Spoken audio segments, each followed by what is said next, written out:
立委陈廷辉关心抗疫利益，家己大地当对着台南农损甲灾情，伫个立法院会期结束，就马上赶转来台南关心。伫个农历年进前，嘛结合侪位议员共同发表今年的福地图样，以着所得平安的美好意象，为台南来祈福。我们本来都是我们的钱母红包，但是因为在昨天，我们的地震之后，我们把它改变，它是一个平安福袋。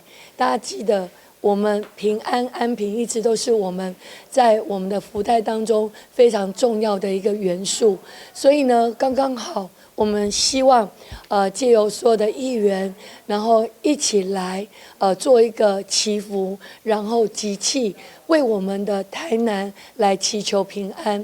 因为在昨天地震之后，那我们也跟气象局来了解，好像依照目前的整个状态，还会有一些余震，所以我们希望。我们大家集气，用这个平安安平的一个平安福袋，为我们台南来祈求平安。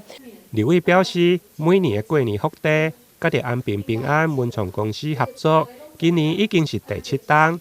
业者施伯峰表示，今年是金蛇年，特别设计苹果造型的钱母红包，除了有平安祝福的意思，另外还佫结合艺术家的彩画。为平安福袋注入艺术的水。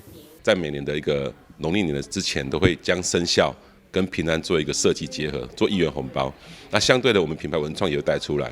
那今年是第7年，我们呈现的是一个金蛇年，但是蛇年东西送给人家哈，你都会怕，对不对？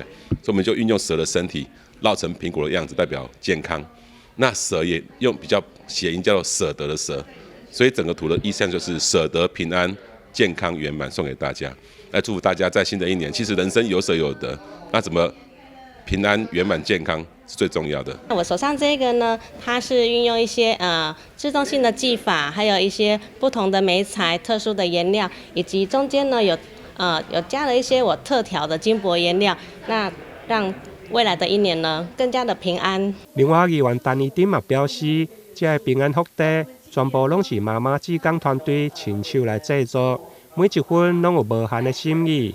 欢迎民众会用到服务处来领取。望新的一档，所有的人拢会用平平安安、欢喜来迎接蛇年的新愿望。